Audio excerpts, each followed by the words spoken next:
The desert sun rose sharp and unforgiving over Camp Arrowhead, a Marine Corps sniper training ground nestled in the heart of Southern California. By 0800 hours, the dry wind carried the familiar tang of gunpowder and sweat, mingling with the bark cadence of drill instructors and the crisp sound of boots on dirt. It was a place of precision, discipline, and unyielding expectation, and into that world stepped a woman who didn't belong. She wasn't wearing fatigues. She had no rifle slung over her shoulder, no service insignia pinned to her chest, just a plain white t-shirt tucked into faded blue jeans, dusty sneakers, and a small, gold locket resting gently on her collarbone. Her blonde hair was pulled into a simple ponytail, and she looked, at first glance, more like someone who had gotten lost on her way to a coffee shop than someone who meant to stand on sacred military ground. Her name was Rachel Carter. 25 years old, civilian, or so they thought. The reaction was immediate. A ripple of laughter rolled through the watching Marines like a wave, cruel in its timing and unified in its dismissal. Some pulled out their phones, ready to capture what they thought would be a moment of comic relief. A lost girl stumbling into the lion's den. She think this is a state fair or something. One chuckled. I bet she's looking for the Starbucks. Another smirked.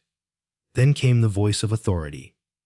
Colonel Richard Mason, a career officer whose uniform bore the weight of 5 combat tours, stepped forward with a condescending grin plastered across his weathered face.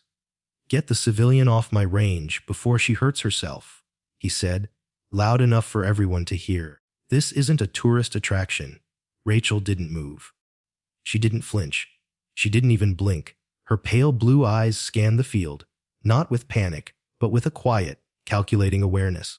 She noted the wind direction by watching the flag staked across the terrain.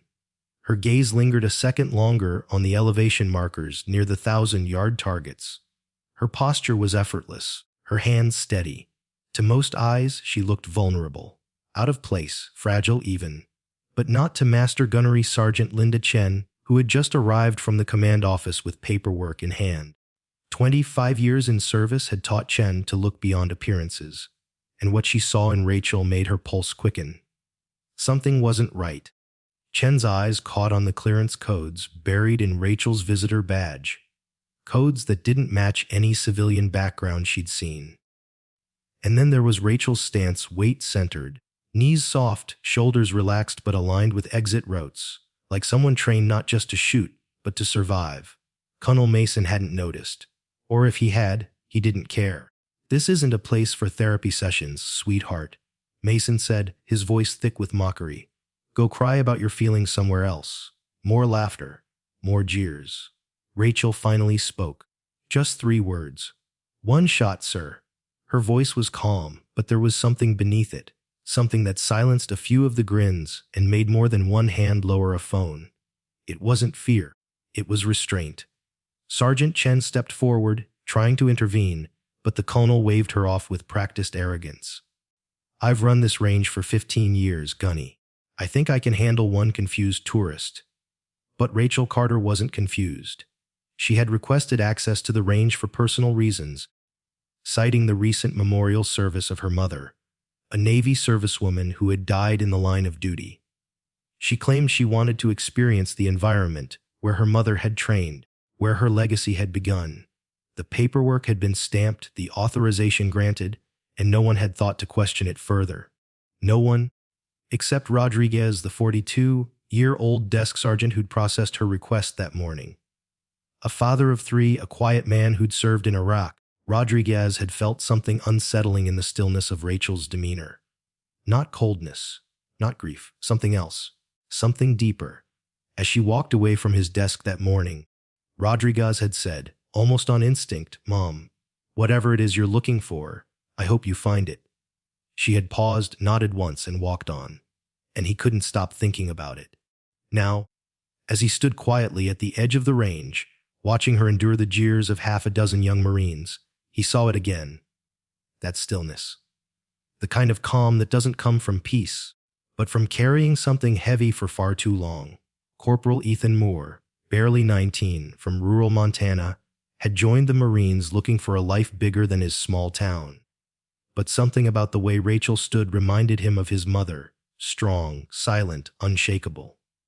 "She's not like the others," he whispered to his bunkmate. Back at the front of the crowd, Colonel Mason continued his performance, playing to the audience like a man in command of a joke no one else understood. "Tell you what," he sneered. "Why don't you try the kiddie range first? Maybe work your way up to the big girl toys." Sergeant Chen's fists clenched at her sides. Rachel didn't reply. She simply reached up, fingers brushing the gold locket at her throat, a motion so instinctive, so heartbreakingly human, it brought moisture to Chen's eyes. The mocking voices continued to rise. But beneath it all, something began to shift. A ripple of discomfort passed through the gathered crowd. Doubt. Why hadn't she left? Why hadn't she broken? Who was she? Then Rachel's voice broke through the noise once more. Soft, even. "I'm here for the 1,000-yard range." And just like that, the room, the desert, the moment changed. The mockery didn't disappear all at once. It lingered like the last awkward laugh in a funeral parlor. But the energy had shifted. Something ancient, instinctual passed through the crowd. A knowing. A recognition. And Master Gunnery Sergeant Chen. She was already moving. Toward the Colonel, toward Rachel, toward the inevitable truth. What happened next would change Camp Arrowhead forever. But for now, all anyone could do was watch as the woman no one believed in refused to back down. Master Gunnery Sergeant Linda Chen didn't blink often. A lifetime of deployments across the globe, from Fallujah to Helmand Province, had trained her to notice the smallest details. The twitch of a trigger finger, the change in a wind flag, the difference between a nervous civilian and someone who simply didn't fear death anymore. And from the moment she laid eyes on Rachel Carter, standing motionless in that white T-shirt under the California sun, Chen's instincts had been screaming. Rachel wasn't panicked. She wasn't confused. She didn't fidget. Didn't scan her surroundings in fear. Didn't flinch when a round cracked from a nearby range. She stood there like she'd done it all before, like she had seen worse, much worse. And this was just another morning in a long, quiet war. Chen watched the way Rachel tracked the breeze. Most folks wouldn't even notice the canvas wind flags at the far edge of the training field. But Rachel did. Her eyes followed them with the mechanical rhythm of someone mentally calculating trajectory drift. She didn't have a scope. No rangefinder. Nothing but intuition. And she was right. Chen knew it. She could feel it in her gut. The Colonel was still entertaining the crowd, cracking jokes, playing the big man in front of his Marines, but Chen's attention had turned inward. She reached for the visitor roster again. Rachel Carter's name was listed clearly. But what caught her eye now was the authorizing signature buried at the bottom. Clearance Level 7. Agency Code. Rat-a-tat-tat, Commanding Officer Unlisted. That wasn't civilian. That wasn't even active duty. That was black file access, used only for the kind of personnel whose very existence was classified. Chen looked up again. Rachel hadn't moved, still steady, still composed. Behind Chen, Staff Sergeant Rodriguez, who'd worked base security for years, leaned against the open doorway to the range tower. He'd processed Rachel that morning, stamped her entry papers, checked her ID, and he'd been haunted by her eyes ever since. He wasn't a man given to sentimentality, but when Rachel had looked at him, it wasn't just grief he saw. It was something deeper. A kind of sorrow that comes not from a single loss, but from the accumulation of ghosts. Rodriguez had seen men come back from the battlefield unable to sleep, unable to speak. But Rachel, she carried that weight calmly, as if she'd long since accepted that some burdens weren't meant to be put down. He remembered how, before she turned to leave his desk, he had asked, "Mom, what exactly do you hope to find out there today?" Her answer had been quiet, barely a whisper, something I lost a long time ago. Now, watching from the tower, Rodriguez couldn't shake the feeling that Rachel wasn't just here to remember someone. She was here to confront something, maybe a version of herself that had never made it home.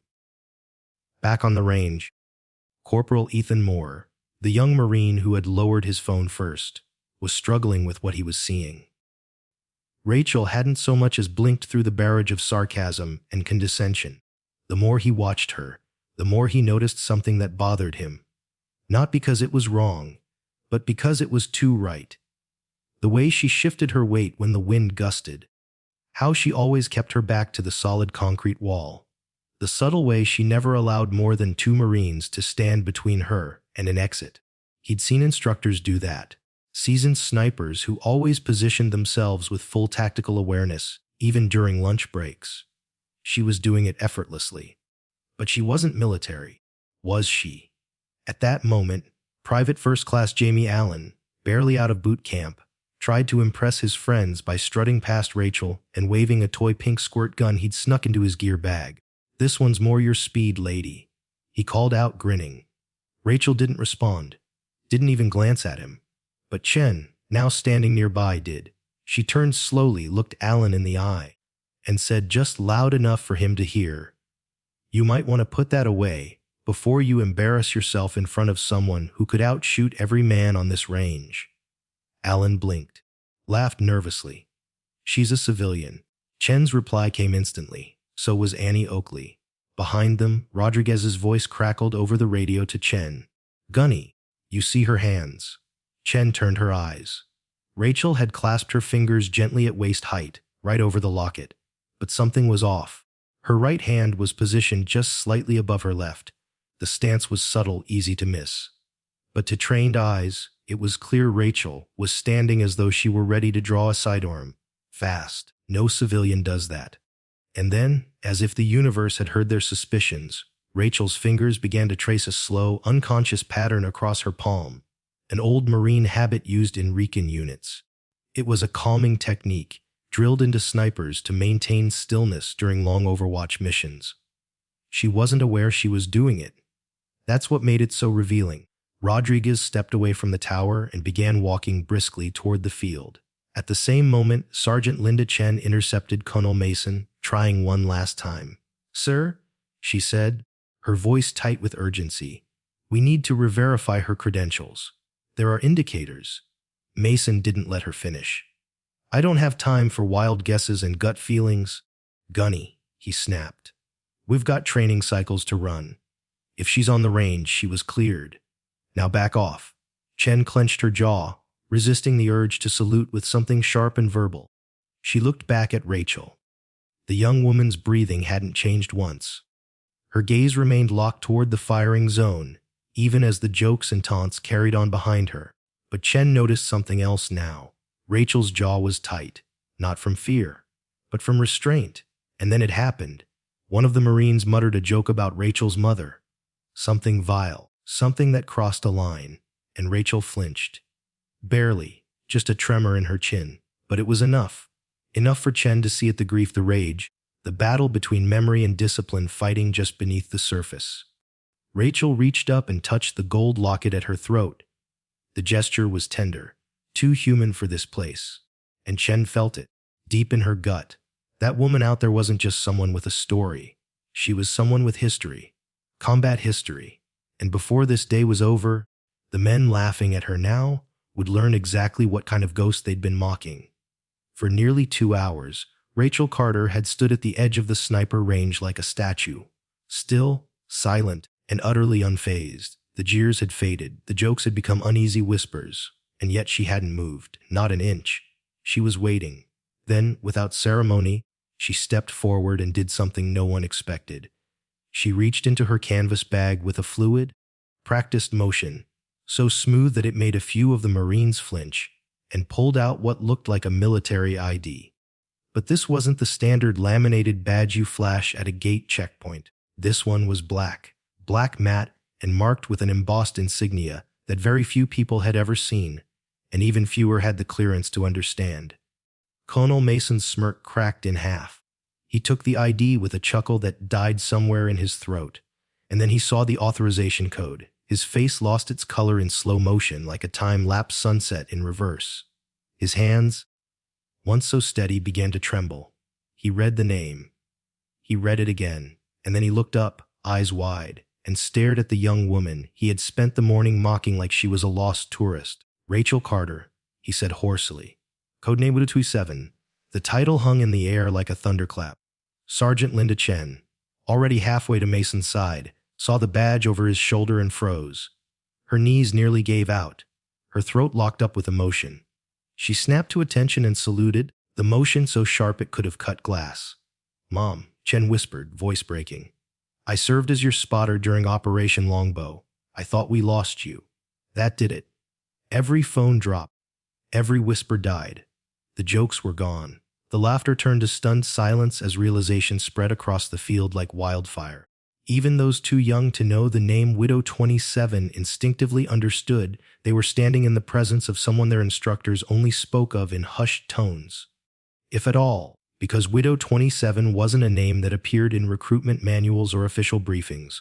She was a legend told behind closed doors, a ghost story among snipers, a myth used to explain the unexplainable.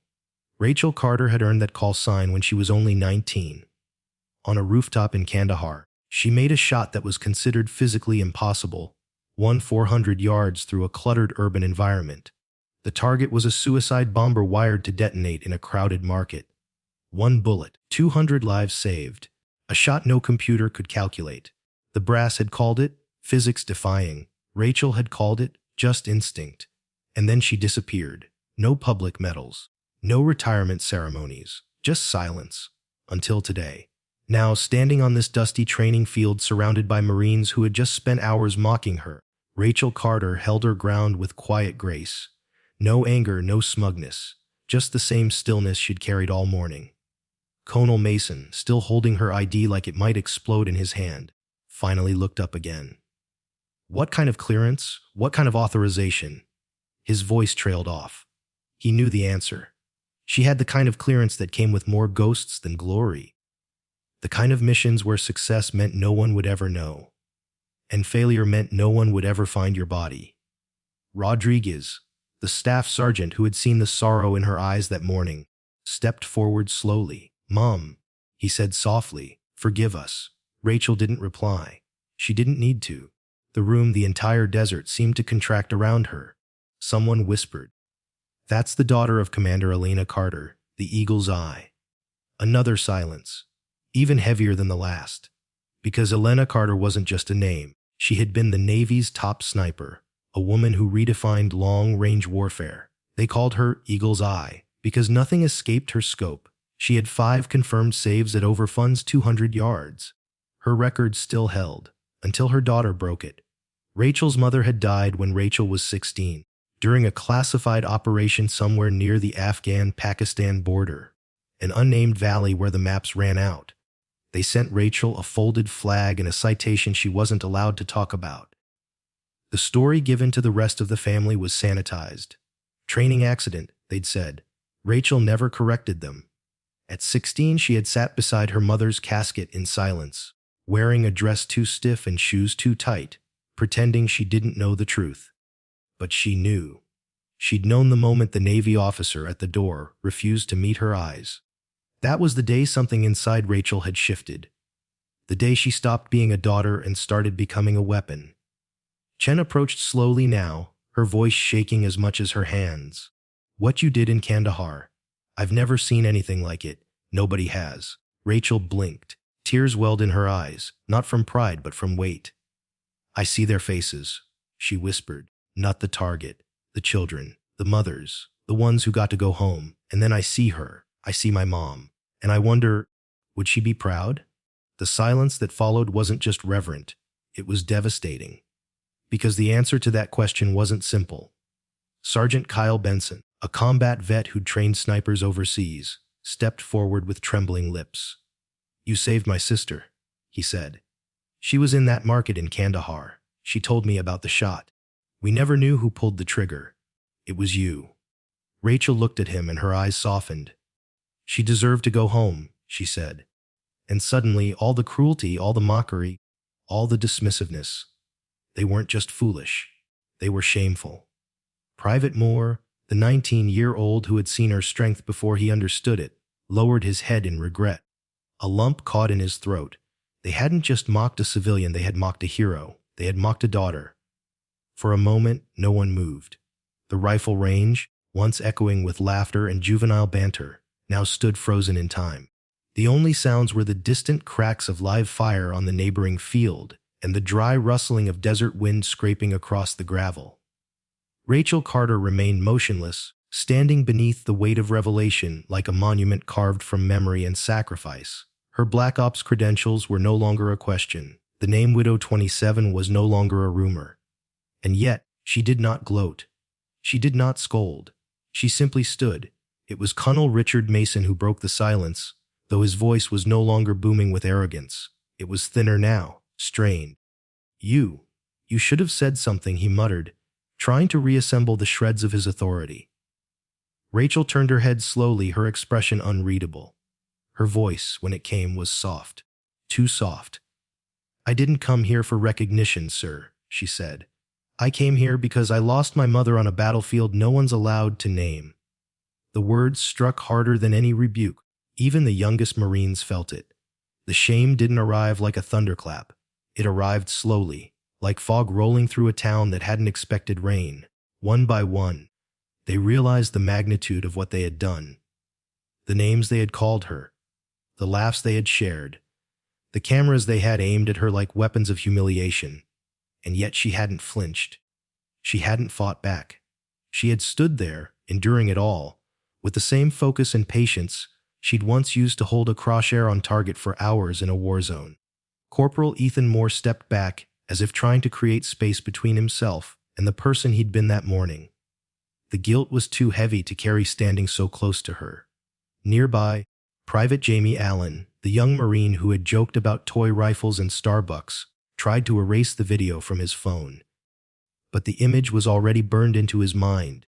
A soft-spoken woman surrounded by noise, choosing not to fight but to stand, not to lash out, but to endure. And then it happened. She blinked. A single tear broke the surface. It rolled down Rachel's cheek slowly, gracefully, leaving behind no anger, no bitterness, just truth. It wasn't the tear of someone who had been broken. It was the tear of someone who had been holding too much for too long. Sergeant Linda Chen saw it first, and something inside her broke. She had seen men fall apart under pressure, had watched soldiers crumble under grief. But this was different. This was the kind of tear that reminded you some people don't wear their wounds on their bodies. They carry them in their silence. "Colonel," Chen said quietly, her voice tighter than a sniper's trigger pull, "I request immediate cessation of this exercise." Mason didn't respond. His face was pale, not from embarrassment, but from realization. His career, years of careful command, disciplined leadership, had just been shattered not by enemy fire, but by his own blindness. Rachel wiped the tear away with the back of her hand. No dramatic flourish, no trembling lip, just composure. "I was 12, she began, her voice low but clear, "when my mother taught me how to breathe through the scope. Not to kill, but to calm, to listen, to wait. No one dared interrupt. She told me," Rachel continued, "that power without compassion is just destruction. That if you ever forget why you're holding the rifle, you've already lost." Several Marines looked down at their boots, suddenly ashamed of their own hands. "I remember that lesson," Rachel said, voice cracking for the first time. "I remember it every time I dream, every time I close my eyes and see the market in Kandahar, the children, the mothers. The explosion that didn't happen because of me, and the silence that came afterward." She paused and looked around at the sea of young faces. "You think I came here to impress you? To show off?" No one answered. "I came here," she said, "because I needed to know if I could be near the thing that took everything from me, and not become it again." The words landed like thunder. No one moved, not even to breathe. Rachel's eyes settled on Colonel Mason, who looked like a man freshly haunted. "I don't need your apology, Colonel," she said. "But maybe, just maybe, your men need to see what an apology looks like." That was when Private First Class Kyle Benton stepped forward.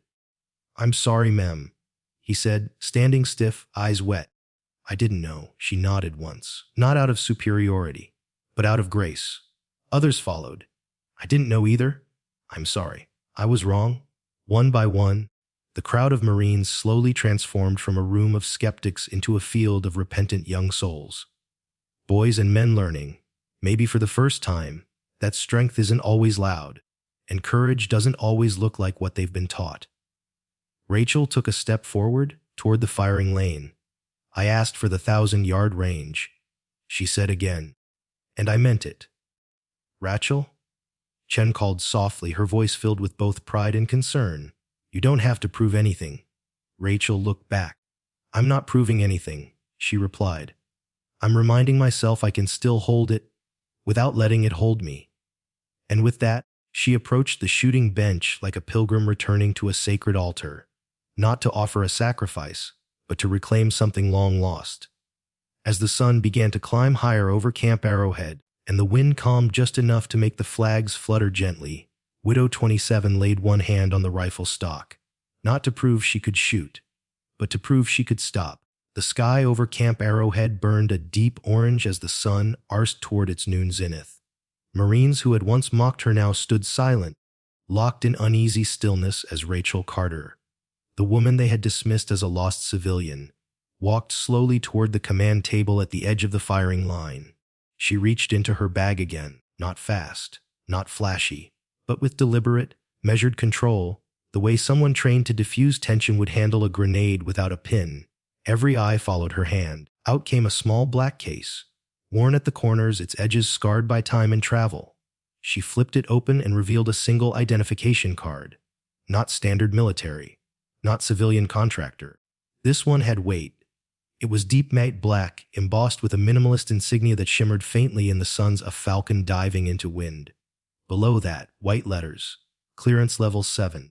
Authorization active. Agency code du RAH command. And then beneath her name, the word that collapsed the room into silence, call sign Widow 27. Colonel Mason stared at it, at first with confusion, then with dawning horror. No, he said, voice cracking. That can't be. Rachel simply held his gaze, not with defiance, but with quiet certainty. It is. His hands shook as he took the card, trying to process what he was seeing. His lips moved, forming questions, denials, excuses. But no sound came out. Staff Sergeant Linda Chen stepped closer. Her eyes caught the badge and went wide. Her breath caught. Her knees locked. She hadn't seen that insignia in almost a decade. She didn't hesitate. She stood at attention and saluted, eyes shining.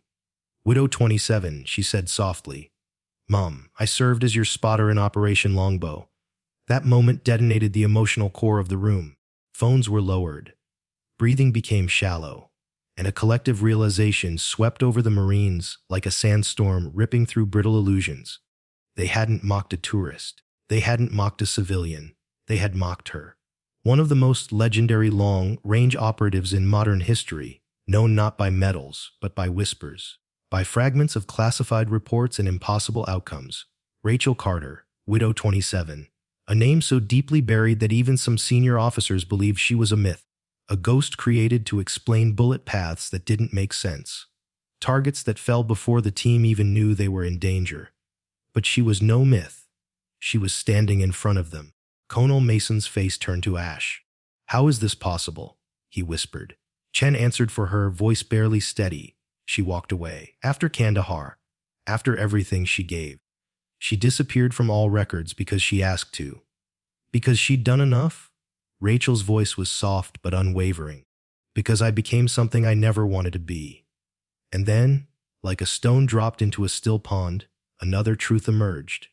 She was trained from the age of 12, Chen said, looking out across the crowd. By her mother, Commander Alina Carter.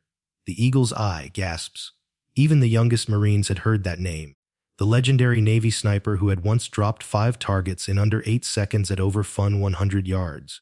Alina Carter was more than a legend. She was a standard by which generations had measured themselves. And this was her daughter. They told me she died in a training accident, one young private whispered. She didn't, Rachel said. She died saving an entire team in a valley that didn't have a name. They sent me a flag, a medal, and a lie. Her voice didn't crack, but her eyes did. And then they asked me, she continued, if I wanted to follow in her footsteps. Rachel paused, her eyes scanning the crowd. I didn't answer. I just started walking. Sergeant Chen stepped beside her, blinking back tears. We operated together in 3 countries under complete blackout. She saved my life more than once. And then she was gone. Rachel lowered her head. Because I was losing pieces of myself. With every shot, every mission. My mother taught me to shoot with compassion. To protect. But somewhere out there, I forgot why I was pulling the trigger. And when I looked in the mirror, I didn't see her anymore. I saw a ghost. The silence that followed was suffocating. Corporal Ethan Moore, who had first sensed something different about her, now stood frozen, watching the woman he had laughed at carry the weight of an entire war in her chest. Nearby, Staff Sergeant Rodriguez, the man who had welcomed her onto the base that morning, felt his chest tighten. He had seen something in her eyes then. Now he understood. It hadn't been grief. It had been containment. The control of someone who couldn't afford to let go, because if she did, everything would unravel. Private Kyle Benton, who had seen her in a dream once, only to realize it was a memory his sister had told him after coming home from Kandahar, took a step forward. "My sister," he said. "She was there. She said someone saved them all from a rooftop. One shot. She said they never saw the shooter." Rachel didn't respond. She didn't need to. She simply nodded as if to say, "I was there." But it was never about being seen. Colonel Mason, still holding her identification, finally found his voice. This can't be." Rachel looked him squarely in the eye. "I didn't come here to embarrass you," she said, voice calm but firm. "I came here to see if I could be near a rifle and not lose myself again."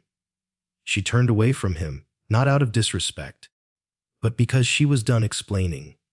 The weight of what she carried wasn't something men like him would ever understand.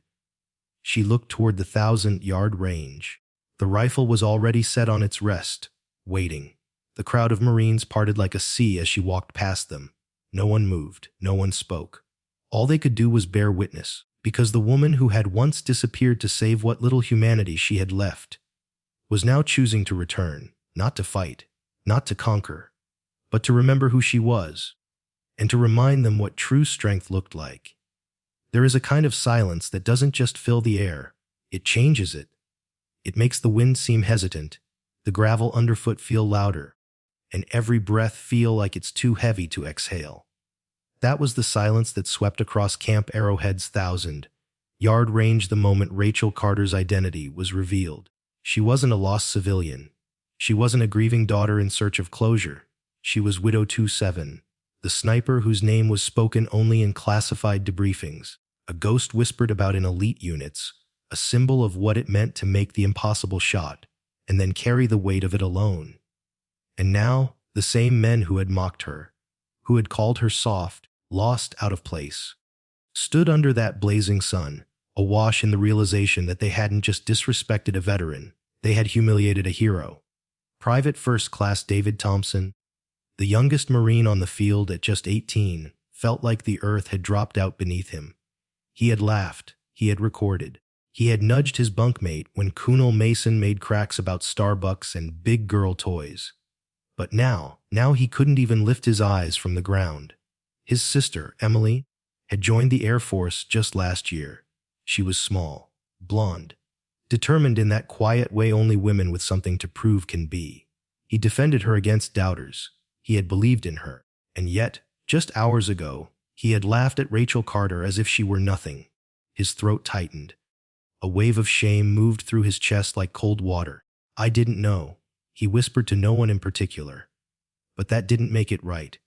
Corporal Ethan Moore, who had lowered his phone first earlier that morning, long before the others, now stood with his arms crossed tightly over his chest, as if trying to hold in the regret. He had known something was off. That stillness, that strength. It reminded him of his mother back in Montana, who had raised 4 kids on her own and never once asked for applause. She just endured. And now, as Rachel stood just feet from the rifle rest, not triumphant but visibly weighted by years of sorrow, Moore felt like he had thrown stones at a church window. And he wasn't alone. Across the range, Marines began deleting the videos they had taken. Their fingers fumbled on screens, panic rising in their eyes. It wasn't just about avoiding trouble. It was about undoing the moment they laughed at her tears, undoing the captions they'd typed, "Lost civilian on the sniper range," complete with laughing emojis, undoing the fact that they had captured and shared the image of someone holding back the flood of grief with nothing but bone, deep discipline. But there was no undoing it. Sergeant Kyle Benton, who had come to understand that the woman in front of him had saved his sister's life in Kandahar, leaned back against the wall, and let his head fall forward. He had joined the Marines to protect, but today he had stood by and let the room turn cruel, not with bullets, but with laughter. And he hadn't stopped it. His shame wasn't loud, it was suffocating. Nearby, Staff Sergeant Rodriguez, the man who had first felt something strange when Rachel had handed him her paperwork, closed his eyes and breathed deeply.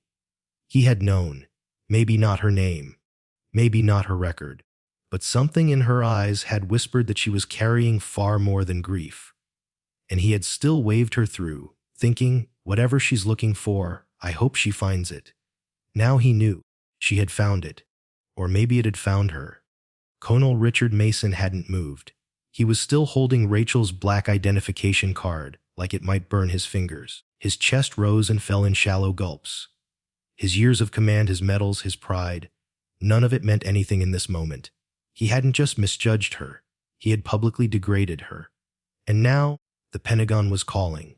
The base commander was en route, and a career built on battlefield decisions had been undone by arrogance in peacetime.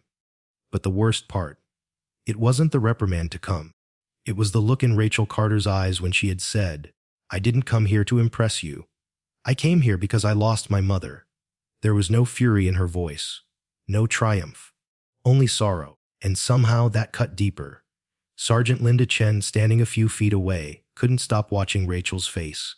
For years, Chen had wondered if Widow 27 was even alive. She'd seen her name buried in redacted reports, heard whispers of an operator who had walked away from it all after Kandahar. Now here she was, not just alive, but achingly human. And still, Rachel had not retaliated, no outburst, no demands. She had simply exposed the truth, not with weapons, but with tears. That, Chen realized, is what made her dangerous. Not the range, not the rifle, but the restraint. Because what kind of person absorbs humiliation, endures mockery, and says nothing until the moment when silence says everything? That was what made Widow 27 a legend. And that was why the air on the range felt heavy now, not with heat, but with the weight of collective shame. Not everyone had mocked her, but all of them had witnessed it, and none had stopped it soon enough.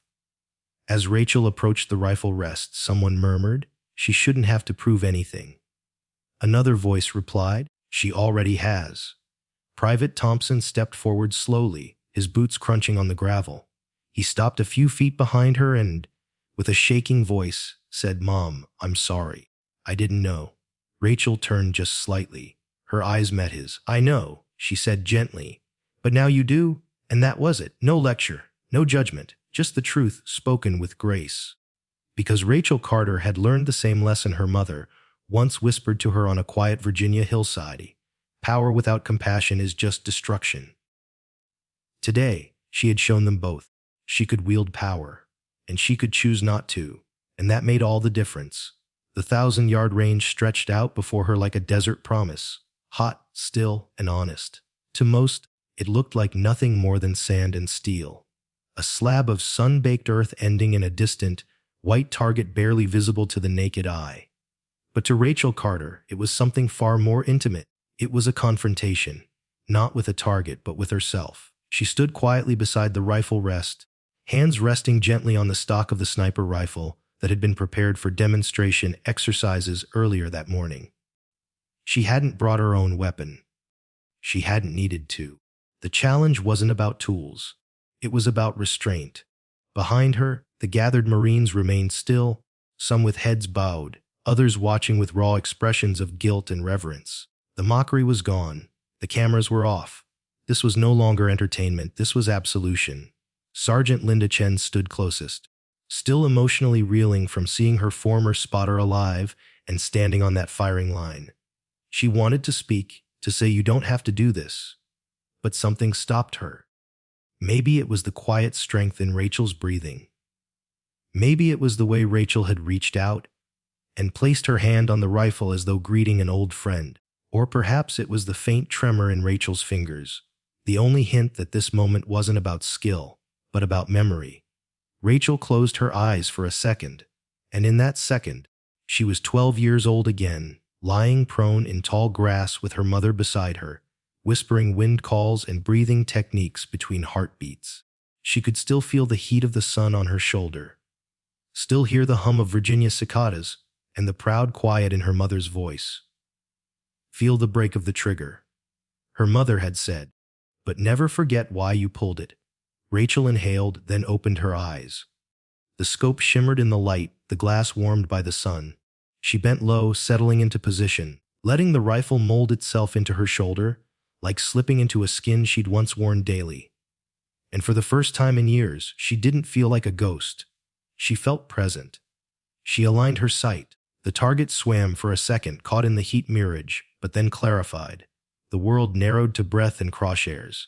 Wind correction, drop compensation, a dozen variables, once second nature, came back like a flood, familiar but distant. And then came the stillness, a silence within the silence, not of the world around her, but the war inside. She could feel it. The pull. The part of her that knew the math, the range, the conditions, knew it would be a perfect shot. But it wasn't about that anymore. It never had been. Behind her, Colonel Mason watched from the far edge of the range, his arms crossed tightly, the weight of his disgrace etched into the lines around his mouth. This shot would haunt him, not because it threatened his rank, but because it reminded him how little he had understood the cost of precision. He hadn't known what it meant to carry a shot. Rachel did.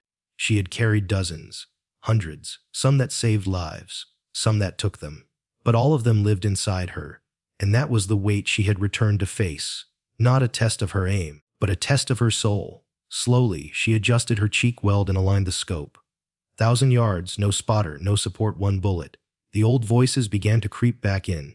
You are Widow 27, the best long-range asset we ever had. You were born for this. But over that chorus came another. You're also her daughter. You're allowed to stop. And that's when she made the decision. She would fire, once, only once, not to prove she still could, but to prove she didn't have to. She exhaled. A soft click as the safety came off, one last breath. Then, the rifle cracked like thunder across the range. The sound was sharp, clean, and final. 1,000 yards away, the target jerked. Dead center. Perfect. Absolute.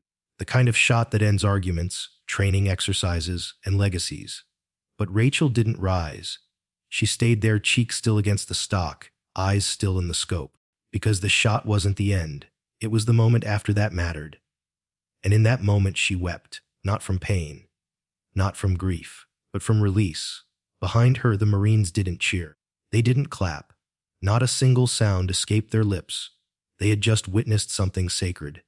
Private First Class Thompson, who had felt so ashamed of his earlier laughter, now stood with tears in his eyes, not for the shot, but for the silence after. For the understanding that this woman hadn't come to teach them marksmanship. She had come to teach them something else entirely. That choosing to stop, to breathe, to feel, to remember, is sometimes the bravest thing a soldier can do. Rachel finally rose. Her movements were slow, heavy, as though she'd aged a year in those few seconds. She placed the rifle gently on the table and stepped back. One of the Marines reached forward, perhaps to ask a question, but she raised a hand gently. One shot, she said. That's all I needed, not to prove anything to them, but to remind herself that she could hold the rifle and walk away. The 1,000-yard mark would forever hold the imprint of her final bullet. But it was her choice not to fire again that made her human. Sergeant Chen approached as Rachel walked off the range. You didn't have to, Chen said softly. Rachel looked at her. No, she agreed. But maybe I did, just once more. Not to be Widow 27, but to be my mother's daughter. And in that, she had succeeded. The legend had fired the shot, but it was the woman who chose to stop. By the time the dust had settled on the 1,000-yard range, the story had already begun to spread. Not just across Camp Arrowhead, but through back channels, group chats, and secure emails on military bases from North Carolina to Okinawa. It didn't take long. The story was too powerful, too raw, too human. A Marine colonel had mocked a civilian woman on a sniper range. Except she wasn't a civilian. She was Rachel Carter, Widow 27, a legend in Black Ops circles. A sniper whose record-breaking shot in Kandahar had saved 200 lives. A daughter of the late Commander Elena Carter, the Eagle's Eye. A woman who had walked away from war not because she failed, but because she had felt too much to stay. And now she had returned not to reclaim glory, but to confront the soul behind the scope. One bullet. One per decision to stop. That, more than anything, was what changed everything. Colonel Richard Mason didn't last the week. By sunset, he was pulled from command. By sunrise, the security footage of the morning's events had reached the desk of the Secretary of the Navy. And though the official language in his retirement orders was diplomatic, the reality was not. He was finished. Not because of protocol. Not even because of the public humiliation. But because he had failed to recognize something vital, something more dangerous than any mistake on the battlefield. He had forgotten the difference between command and respect. He had looked at Rachel Carter and seen weakness where there was restraint, grief where there was courage, and silence where there was moral authority. And in doing so, he had humiliated a national hero. Rachel never asked for his punishment. She never raised her voice, never wrote a complaint, never sought revenge. That was what made it worse. She didn't need to. His downfall had come not with an accusation, but with a mirror. 2 days later, General Patricia Hayes, the newly assigned base commander, arrived at Rachel's quarters with a simple envelope and 2 cups of coffee. Rachel accepted the coffee with a tired smile. Her eyes still held the echoes of the shot, still held the faces of Kandahar, the ghost of her mother, and the hush of Marines who now watched her with something that bordered on reverence. "Miss Carter?" Hayes began, sitting beside her on the bench overlooking the range. "We're not going to ask you to re-enlist. I think you know that. You've given enough, probably too much." Rachel nodded. "But we are going to ask you to consider something else?" Hayes continued. She slid the envelope across the bench. "Instructor status. Civilian. Non-combat. You'd have full autonomy to design your own curriculum. We'd like you to teach sniper fundamentals, yes. But more importantly," she hesitated, "would like you to teach them how to carry it." Rachel looked down at the envelope, then up at the horizon. The sun was setting in amber streaks over the desert. She could still see the 1,000-yard mark, still feel the warmth of the rifle stock on her cheek. She thought about the young Marines who had watched her cry, not her shoot. Cry, and how that had taught them more than any war story ever could. "I'm not sure I have anything left to teach," she said quietly. But Hayes smiled. "I think you do. Because what you showed them out there, that silence, that stillness, that's what none of us are trained for. We teach them how to fire, but we don't teach them how to live after." Rachel was silent for a long time. Then she opened the envelope. Inside, an official offer. Flexible hours, civilian status. 3 days a week. And at the bottom, written in blue ink, a handwritten note from Hayes. "We've gotten very good at building warriors. We need help remembering how to keep them human." Rachel folded the paper slowly. 3 days a week, she said. Morning marksmanship. Afternoon mindfulness. Hayes raised an eyebrow. Mindfulness. Rachel nodded. "I'll teach them to shoot, but I'll also teach them how to breathe. How to sit with what they've done. How to stay whole." She looked out at the vast, empty field where she had fired her last shot. Or, at least, the one that mattered most. "Because nobody ever taught me that part," she said. The first day of Rachel's class was nothing short of surreal. Young Marines filed in with uncertain eyes. Some had been there the day she fired. Some had only heard whispers. Some didn't believe the stories. All of them left changed. Rachel stood in front of a whiteboard, no rank on her chest, no uniform, just jeans, a simple shirt, and a presence you could feel in your bones. She spoke softly. "There's nothing glorious about taking a life," she began, "and nothing weak about carrying the weight of it." She taught them how to read the wind, calculate drop, control their breath. But she also made them write, made them reflect, made them answer questions they'd never been asked before. What does survival mean to you? What do you want to carry with you after the war? Who are you when the rifle isn't in your hands? Some resisted at first, but not for long. Because she didn't just teach sniper school, she taught soul survival, and they listened because she wasn't preaching theory, she was teaching from the wounds. She shared pieces of Kandahar, pieces of Alina Carter, and even the pieces of herself she'd tried to bury, not to gain sympathy, but to show them that strength was never the absence of emotion. It was the courage to feel it anyway. Within a month, Applications for her course tripled, not just from snipers, but from medics, artillery, recon, even officers. Veterans returned just to sit in the back and listen, not because they wanted to learn to shoot better, but because they wanted to live better. Rachel Carter became something the Marines didn't know they needed. Not just a legend, not just a ghost, but a witness. A reminder that the hardest part of war isn't the missions. It's making peace with the person who returns. And in teaching others how to do that, she found something for herself too. Not redemption, not closure, but a new identity. Not Widow 27, just Rachel. The woman who taught a generation that you could walk into hell, fire the perfect shot, and still come back with your soul intact. There are moments in life when the world tells you to be hard, to stay silent, to prove your worth by being faster, sharper, tougher than everyone else. But sometimes, true strength isn't about how fast you can pull the trigger. It's about knowing when not to. Rachel Carter could have proven herself 100 ways. She had the skill, the legacy, the scars. But in a world that expected her to be a weapon, she chose to be a witness. She reminded us that you don't need to wear a uniform to carry the weight of service. And you don't need medals to carry courage in your chest. Her greatest victory wasn't a perfect shot. It was walking away after one. Because what makes us whole isn't what we do in battle. It's who we choose to be when the fight is over. If this story moved you, if it reminded you of someone you love, or even a piece of yourself you thought was gone, leave a comment below. Share your thoughts. Share your memory. Share your lesson. And if you believe the world needs more stories like this of compassion, resilience, and real humanity, please consider subscribing. It costs nothing, but it means everything. Because somewhere out there, someone else is still carrying their one last shot. Let's make sure they know they're not alone.